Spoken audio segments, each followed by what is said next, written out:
registered counselors or psychologists in the Lower Mainland who could do assessments.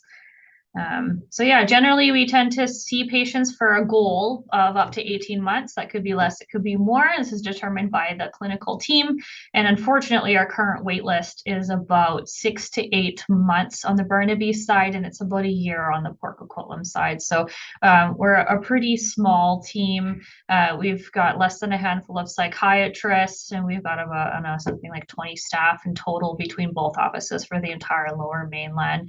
Each half of the Lower Mainland has 3 clinicians who can provide behavioral consultation and counseling services, and then about 5 to 6 nurses on each side as well. So we are pretty small. We also offer groups, so that's something to note. It's kind of an adjacent to our psychiatry program. Programs, we have virtual and in-person groups all over the Lower Mainland. If you're interested in that, it has to be for patients with intellectual disabilities of the mild variety, so a bit higher functioning, able to maybe be appropriate for a group setting. And you can look at our website for more information about the different types of groups that we provide. They're psychoeducational, so focusing a lot on kind of skill building, and often involves a caregiver being part of that group. And yeah, so the main goal for someone being referred to our team would be to receive psychiatric services, which would involve medication, diagnostic, clarification, med recommendations, treatment. We will provide a wraparound services to the patients that we do see. At times people get referred to us and it is perhaps environmental or more behavioral. And at that point, you may see people be declined and redirected back to community living British Columbia. So we kind of work hand in hand to a degree with Community Living British Columbia, so that's CLBC. They provide funding for housing, day programming, support work, respite, even like more longer term behavioral consultation, which again is just maybe we'll start the process and then kind of they'll finish it, and then we need to get re-referred at that point as well for any behavioral services. So for in-house staff training and that kind of stuff, that's all CLBC.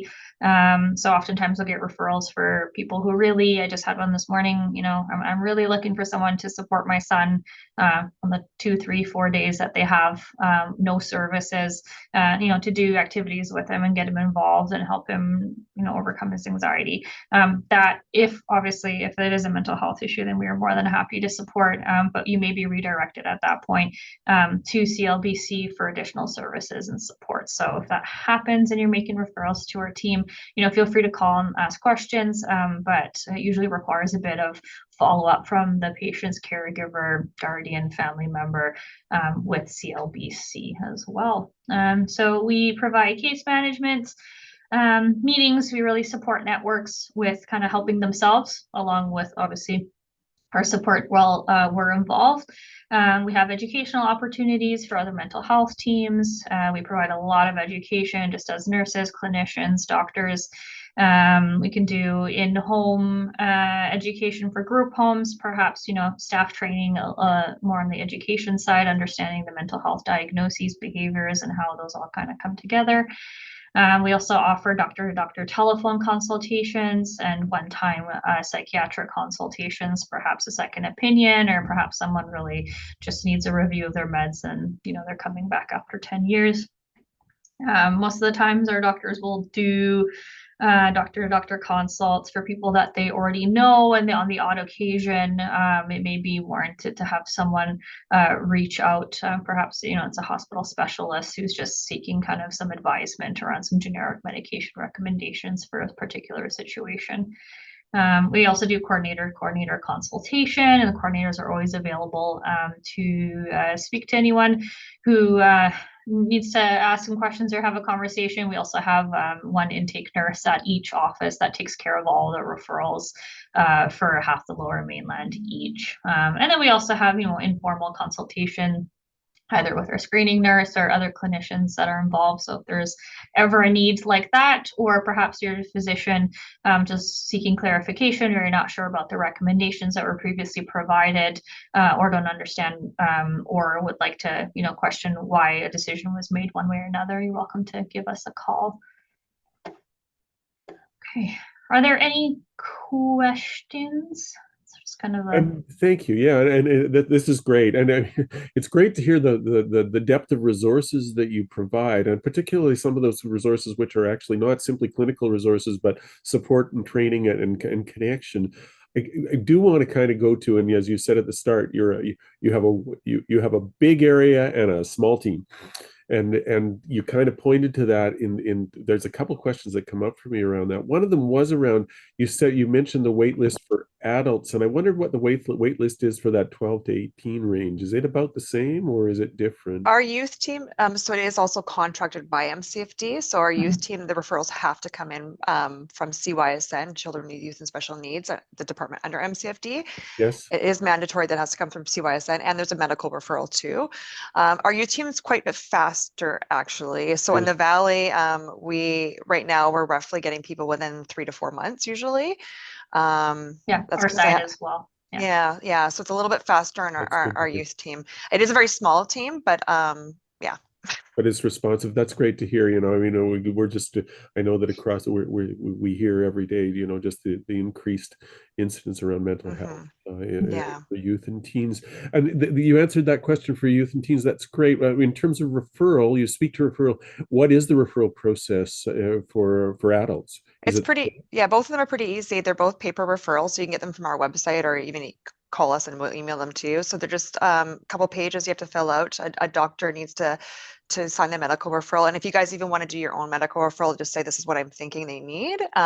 We'll count that. So that's fine. There's some level of self-referral, because I know that, the issue that we're all dealing with is not enough doctors on the other side and there's lots of folks out there who just haven't been able to find a family doctor. And that is where we struggle too, because unfortunately, because we're a specialty team, we need to be able to consult back and discharge people back into primary care. So we've tried really hard. So we've come up with a sheet, actually, a walk-in sheet. So we're trying to give that to people that don't have a family doctor, to see if a walk-in doctor will fill it out and send it in to us to get referred and stuff. So we're trying to work with that, but we understand a lot of doctors have retired recently, and there's it's very hard to find a family doctor.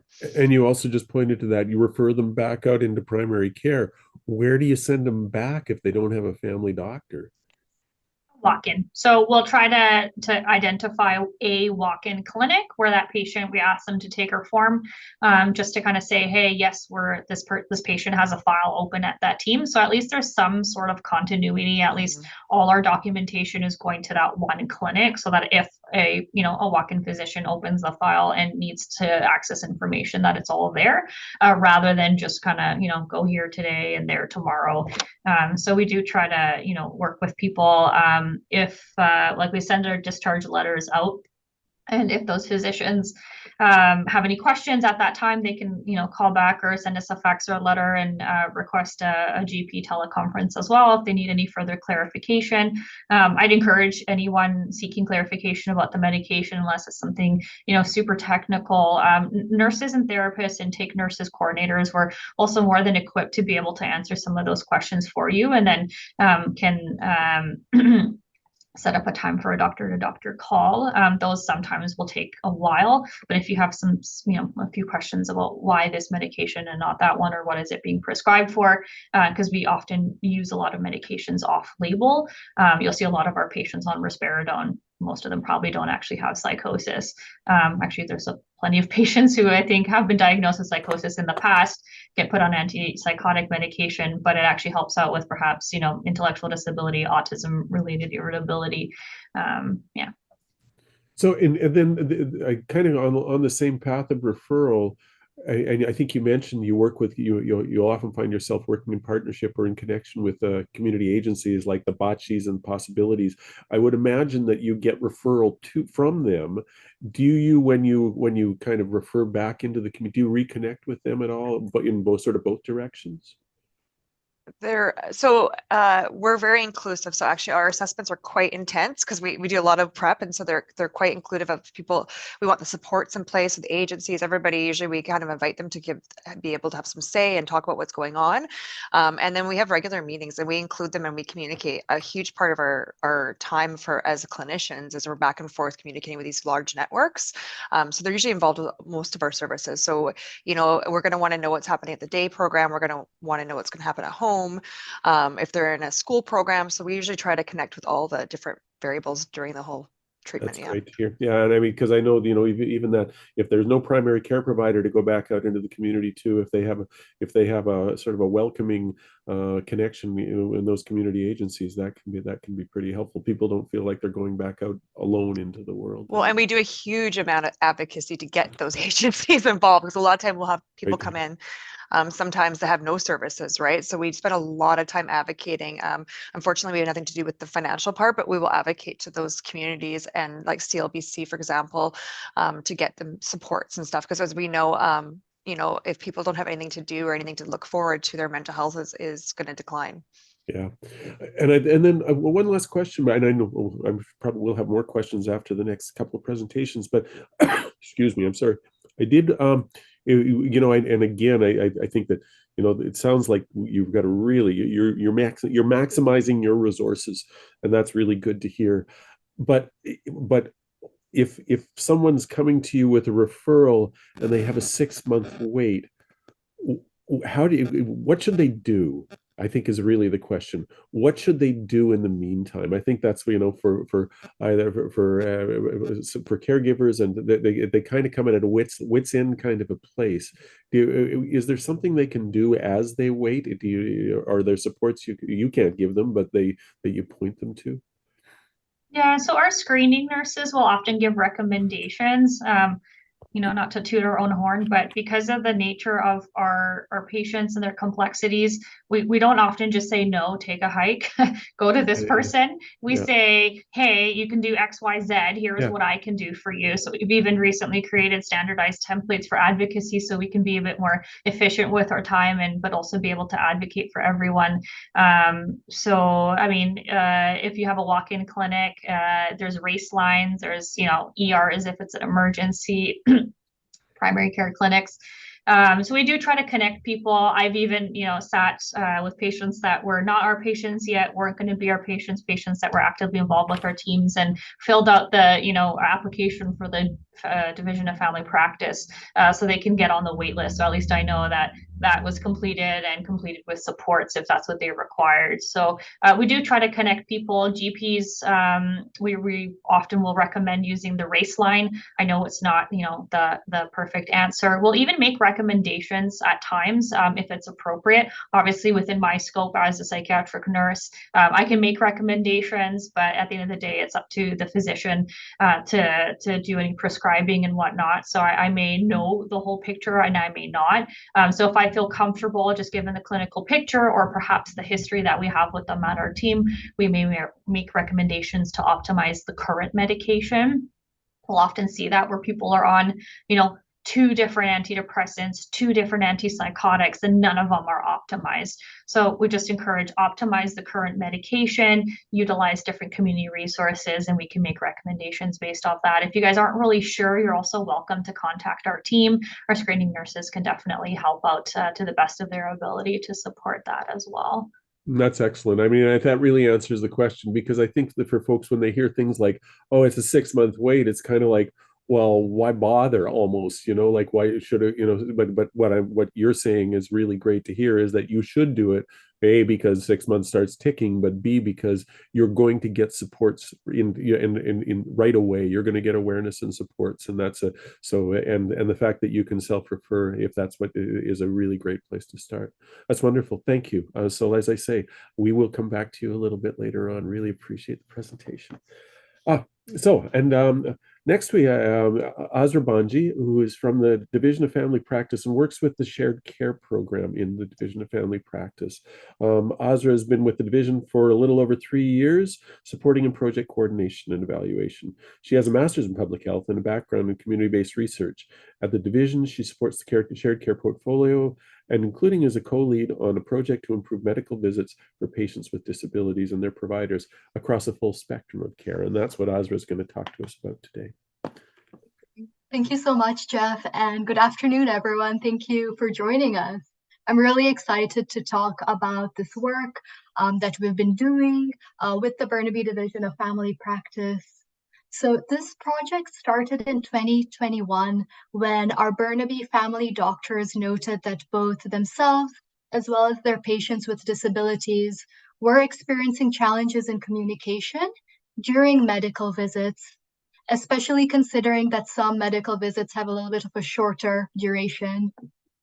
Additionally, it was noted that sometimes individuals may have unique accommodations or preferred communication styles, but that this information was not always communicated to the providers. They noted that there are other tools and resources available and used across Canada and in other parts of the world, but that these weren't really being used in BC. So what we did is that we put together an application to Third Care to fund a needs assessment to better understand the situation here in Burnaby. So in 2022, we surveyed 54 providers, with the majority being family doctors.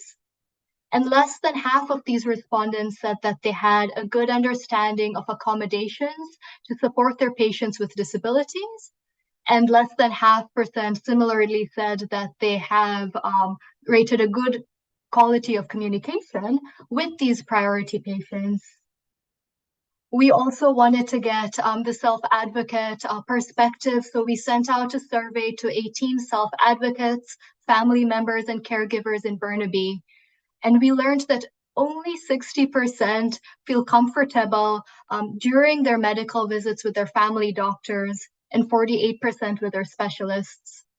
And only 70% felt understood by their family doctors, and 50% by their specialists. So we also conducted an environmental scan to see what resources are employed elsewhere. And we found the work of Surrey Place, which is a leading nonprofit organization in Canada, located in Ontario, that supports patients with developmental disabilities and complex needs to reach their full potential. Their developmental disabilities primary care program had developed these visit forms to improve medical visits. So we asked for permission to utilize these forms and adapt them, and this was granted. And in our 2022 survey, when we asked doctors if they'd consider using these forms, almost 3/4 said yes. So we still had to make these forms useful to people in Burnaby as well as around the province, and we needed to make them relevant. And so what we did is we sought out the help of numerous self-advocates, family members, caregivers, family doctors, specialist doctors, medical office assistants, health navigators, the health authority, professors, and community providers from Possibilities, Bachi, Inclusion BC, and other organizations. We were also fortunate to work with Curiko and were able to share these forms at their accessibility sessions for members to review and offer their feedback. And so we worked to integrate this feedback into creating new versions of these forms. And whilst this project started out with the aim to support providers and patients with disabilities in Burnaby, we recognize now that these resources can be used by anyone in BC who need a bit of support to advocate for themselves at a medical visit, as well as to maintain a record. And this includes adults with dementia and even individuals with language barriers who can be supported to fill out these forms ahead of their medical visit. And so today I'd like to unveil the newest version of these forms. These forms can be filled out by a person seeking care, or alternatively, someone to support them, such as a caregiver or a family member. And they can be printed out and filled out by hand, or alternatively can be filled out using on their tablet, computer, or phone as a fillable PDF. So what I will do is I will share my screen and present to you the first form, which is essentially a patient passport form describing an individual's medical history. So it's called the About My Health form, and essentially it only needs to be filled out once or whenever there's a change in health status. So the form has one cover page and 4 pages to fill in. So the first page includes an introduction describing the form and how it can be used. As we move into the form itself, it includes general information about a person, so their name, birthday. There's an opportunity to put in a photo, gender, pronouns, communication styles, as well as if they need a language interpreter. There's some information where one can input their address and contact information, as well as details about their health card and their living situation. And very importantly, these 2 boxes allow a person to decide whether they give consent for this information to be shared between healthcare providers or to be stored by the healthcare provider that they're visiting. The next piece contains information about their emergency contact, if they have a family doctor, their pharmacy, and then a little bit about their medication. So one can attach a medication list and note down here how their medicines are being paid for and how they typically take their medicine. This next piece here is about representation agreements. So there is an opportunity to put a little bit of information there and check if that agreement is attached. And then there's other contact information about if the person would like to tell someone else about their healthcare appointments. This next section is more about their health conditions. So if they have their medical history, which includes both physical and mental health, as well as allergies. And then the form transitions to communication. So for example, an individual is able to state, how to describe how they respond if they're nervous and how they can be helped. So for example, for me, when I'm scared, I tend to fidget a lot. So I would write that down here. And when asking for support around that, I think it would be really helpful if someone were to take me through and address my fears. The next section is a little bit of a checkbox for things related to physical exams and steps that the provider can do to make things a little bit easier. Similarly, there are a number of suggestions here that one can check off to support communication. For example, using pictures or using gestures.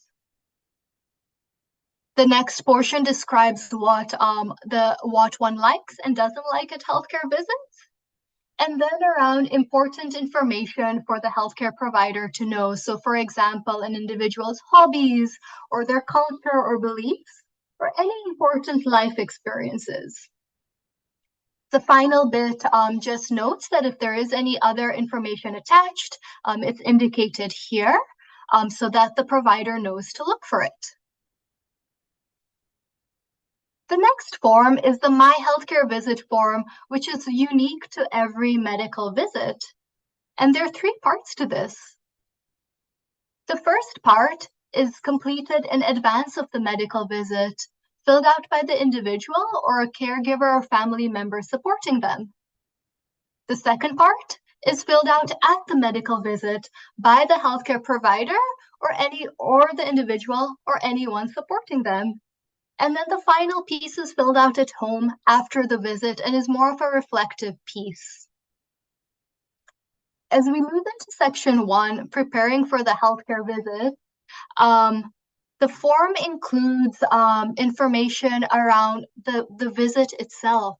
So for example, who the healthcare provider is, and how the visit is going to take place. Is it by phone or in person? As well as a checklist of things to bring with them.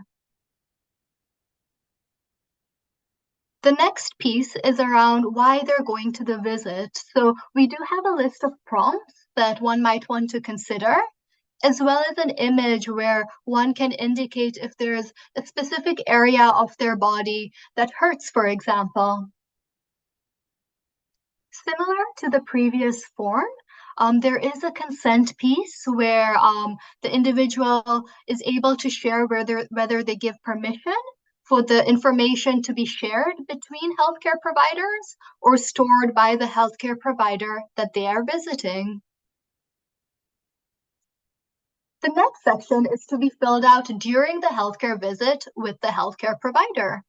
So it includes information about what was discussed, tests that one needs to do, future appointments that need to be made, including referrals, as well as any changes to medication and a description. So for example, does it need to be taken with food? At what time of day does it need to be taken?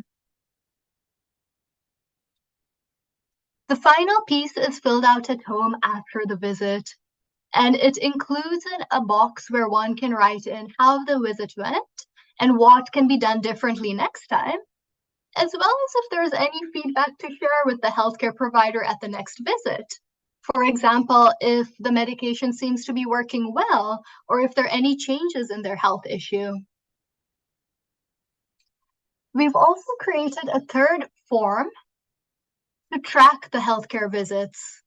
So considering that many individuals visit more than one healthcare provider, this is a summary table capturing the different appointments made, whether the individual filled out the healthcare visit form, and if there's any additional information that they'd like to include following the visit.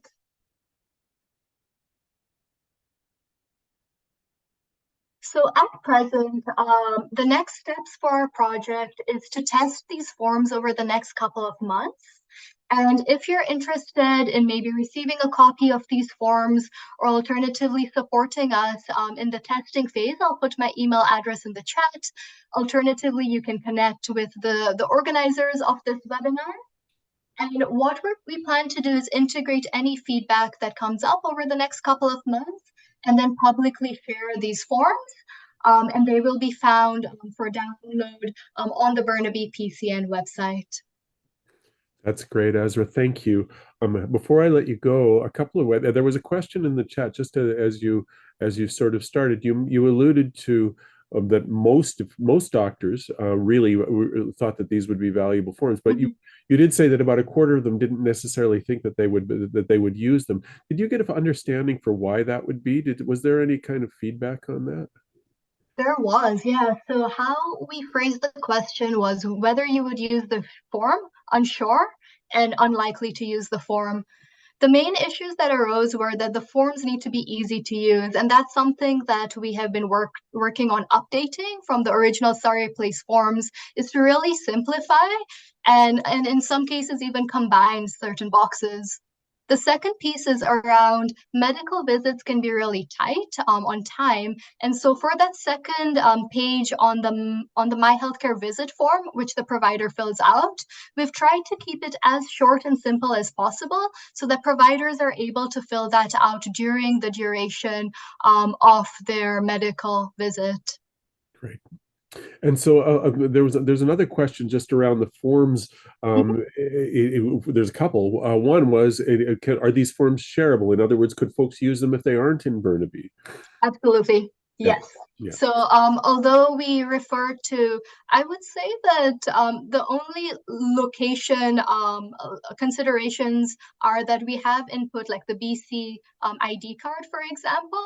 But other than that, these forms can be used anywhere really. And certainly in Vancouver or New Westminster or Surrey or those folks, the doctors may not know what to do with them right away, but they could learn in a hurry. I would imagine if someone brought one of these forms in, the doctor might say, this is really interesting. Yeah. Then another one, this is just a question around how can I get a copy of this form? Yeah. For sure. So I'll pop my email address in the chat. We're not publicly distributing this at present because this is just a draft version, as I mentioned. But I want to say by February to March next year, these forms will be publicly available on the Burnaby PCN website.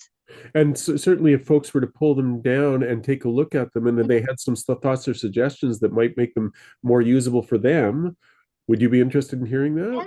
Yes, absolutely. That's what this next phase is about. So please, if you're interested in providing your feedback, please feel free to contact me, and I'll put my email address in the chat.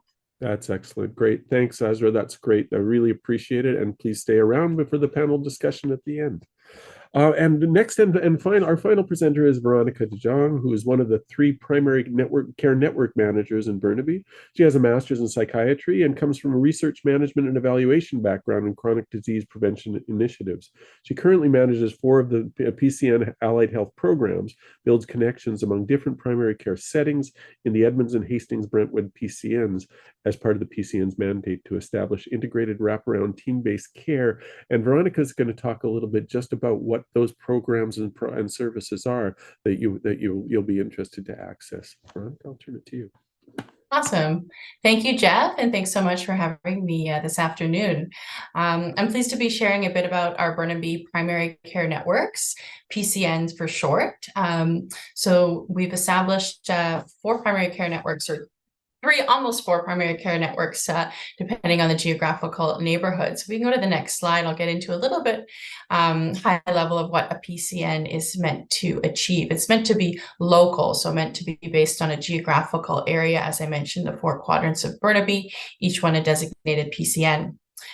It's meant to connect different health services in primary care with your family doctor as the center, and then access to different supports for social and health and wellness, and as well as some preventative aspects as well. So access to a wider array of services.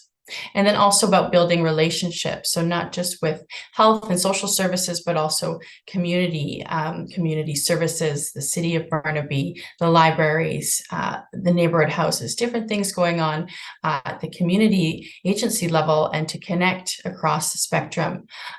So what that means for a patient is someone has better access to different types of care. The care practitioners are talking to each other, so you don't always have to repeat your story to everyone, and you have better access. So a huge part of the work that we're doing is to establish different allied health services. So next slide gets into a little bit of what allied health is about. So these are healthcare professionals that work to prevent, diagnose, and treat a range of mental and physical health conditions in consultation. So it's part of the team with your family doctor or primary care provider. It could also be a nurse practitioner who's at the center point of your care. So in the Burnaby PCN, we have 8 allied health programs that we've launched. And they're not only to support your health, but your well-being, wellness, social aspects of your health, and what we call the social determinants of health. So with that, we have a foot care nurse, counselors for mental health supports, social workers, dietitian, clinical pharmacists, health coaches, physiotherapists, and child and youth counselors. That's our latest program that just launched last month. So going on to the next slide, I just want to show you how they all work together. So like I mentioned, your family physician or nurse practitioner is surrounding you, and the patient being the center. And then the family physician can make referrals, can request the support of those 8 programs I just mentioned.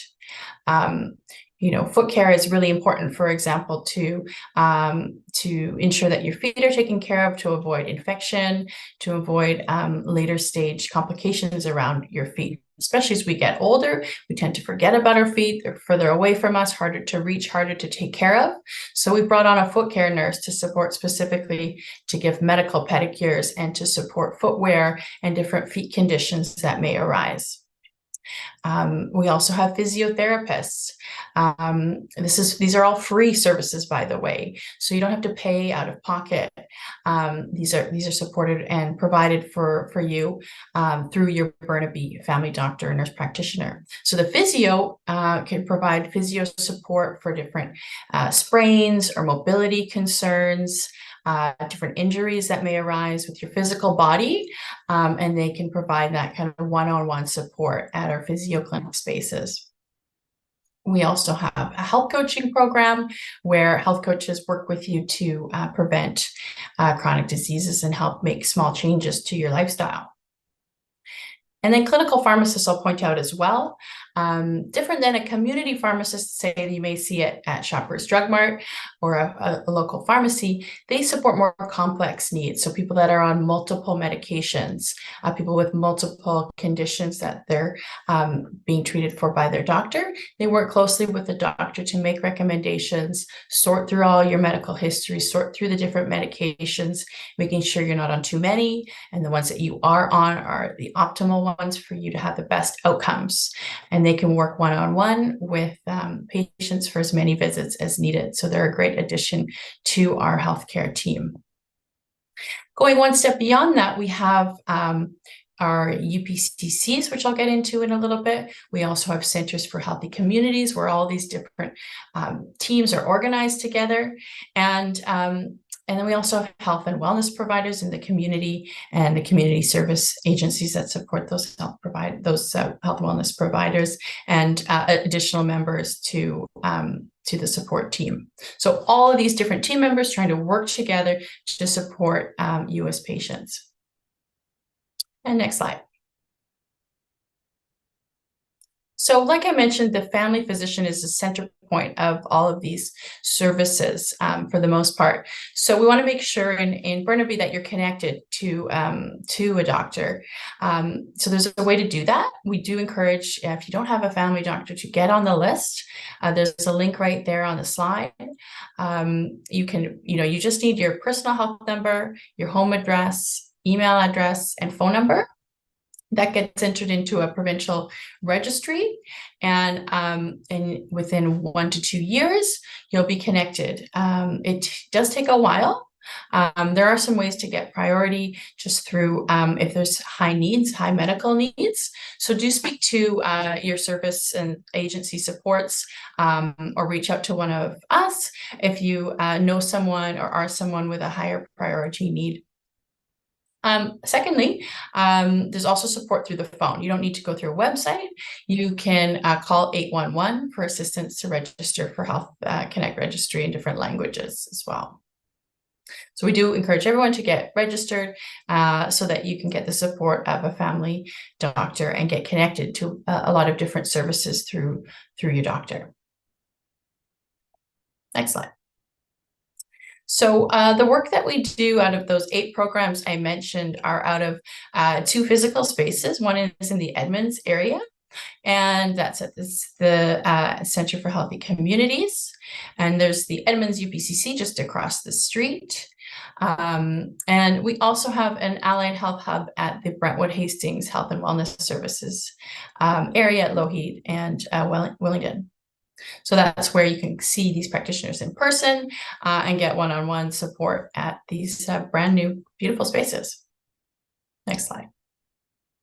So the urgent and primary care centers, also 2 physical places within Burnaby. One is the Edmonds area, as I just mentioned, just within the prime care medical space. It's more of an evening and weekends after hours care. And then we have the one in Metrotown that just recently opened, and they have full-time hours, and you can walk in there and get the supports you need for urgent services. So go to the next slide, get into a little bit more support on how to, like what is the best, who's most appropriate for the UPCC in terms of what the care needs are. So at oh, actually, that's not on that slide. The hours are really key for these two UPCCs. We have the Metrotown one open from 9 a.m. to 8 p.m. and they do serve walk-in, so you can just go into those spaces if you have an urgent need. And then the Edmonds area one, it is a phone ahead, so you do have to call.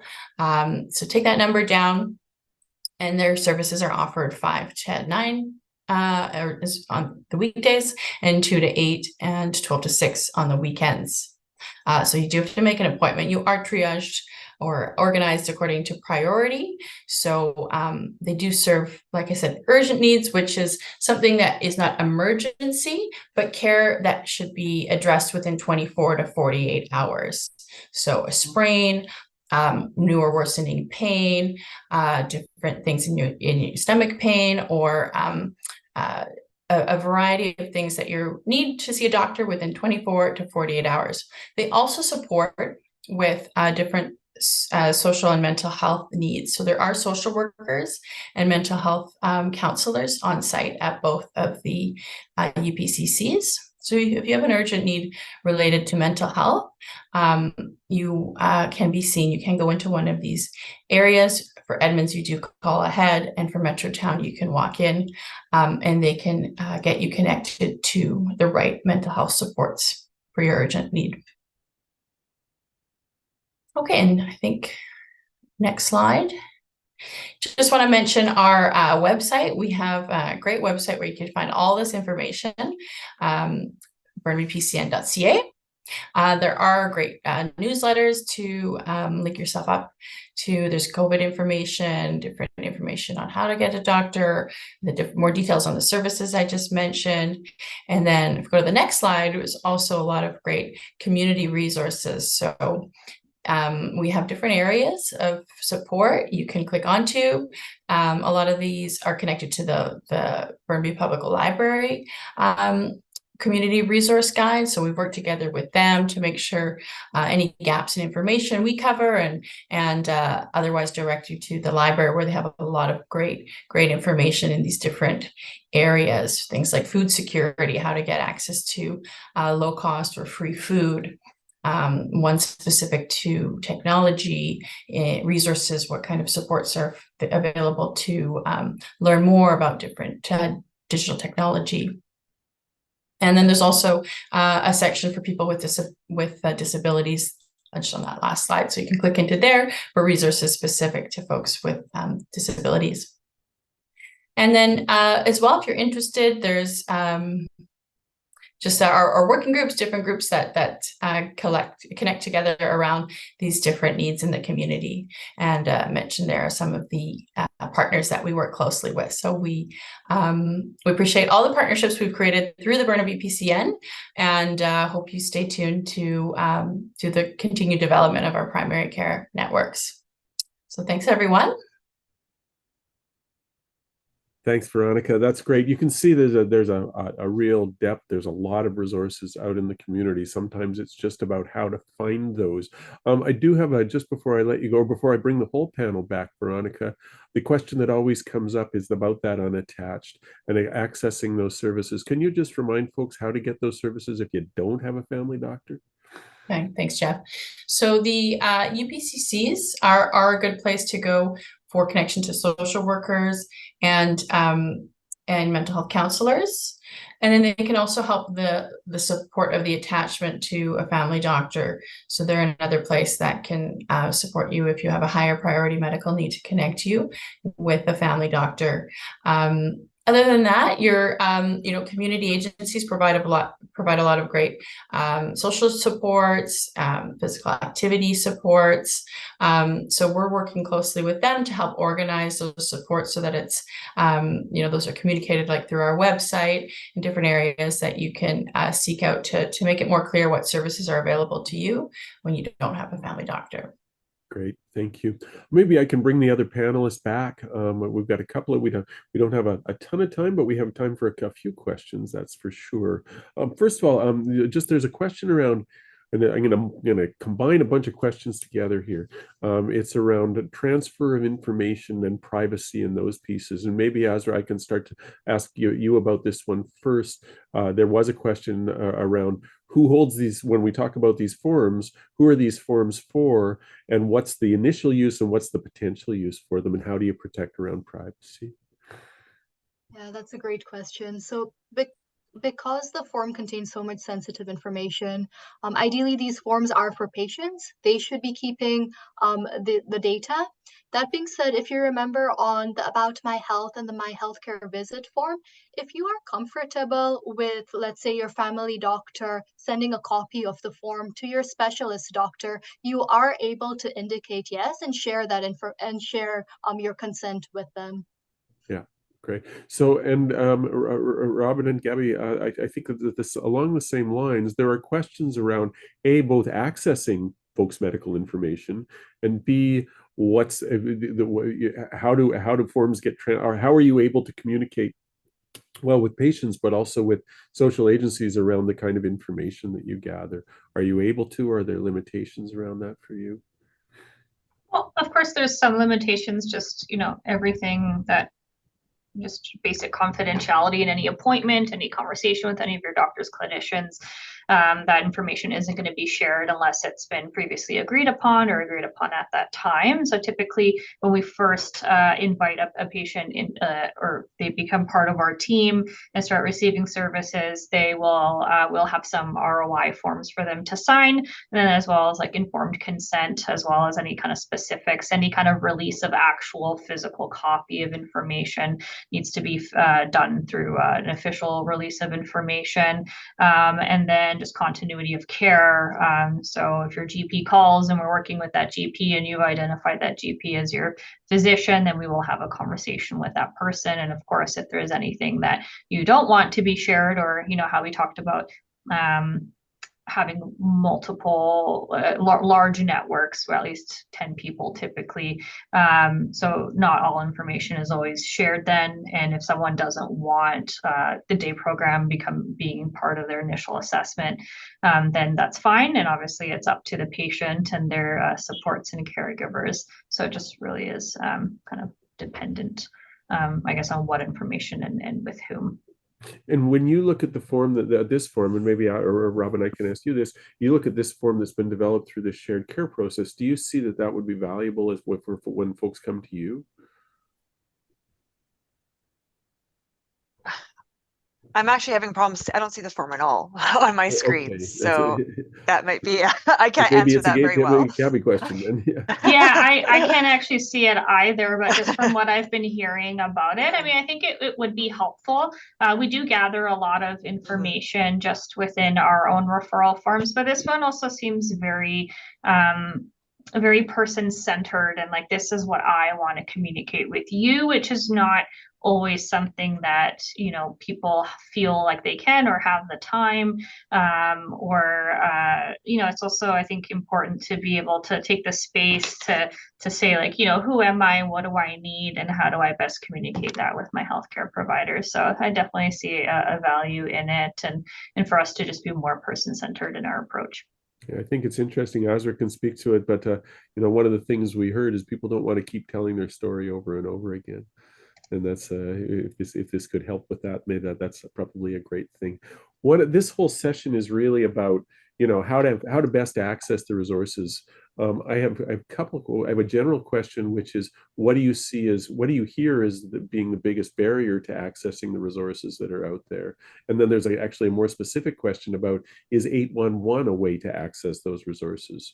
So I don't know if and Robin, you're not sure. I think that's why that's a question. So Robin, would you like to kind of speak to that a little bit? Yeah.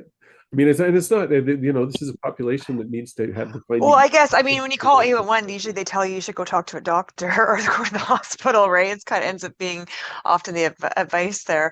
I mean, I think the problem is, and we all know what the problem is there's limited resources and there are a lot of people in need, right? And I think it comes, mental health, medical care, all teams are needing more supports, and that's kind of the continuous problem. I don't know how to fix that, because I think we try really hard, but there's more and more people, and with COVID and everything that happened, like, mental health has changed a lot for a lot of people and people we support, and a lot of things were cut back, and then a lot of people have retired in the last few years. So Yeah, I don't know if there's a simple fix. I think educating people like you're doing today is huge, right? Like giving people some more knowledge, and our referral's really easy. It's like anybody can refer. It doesn't have to be a doctor. It could be for the adult team. It could be anybody.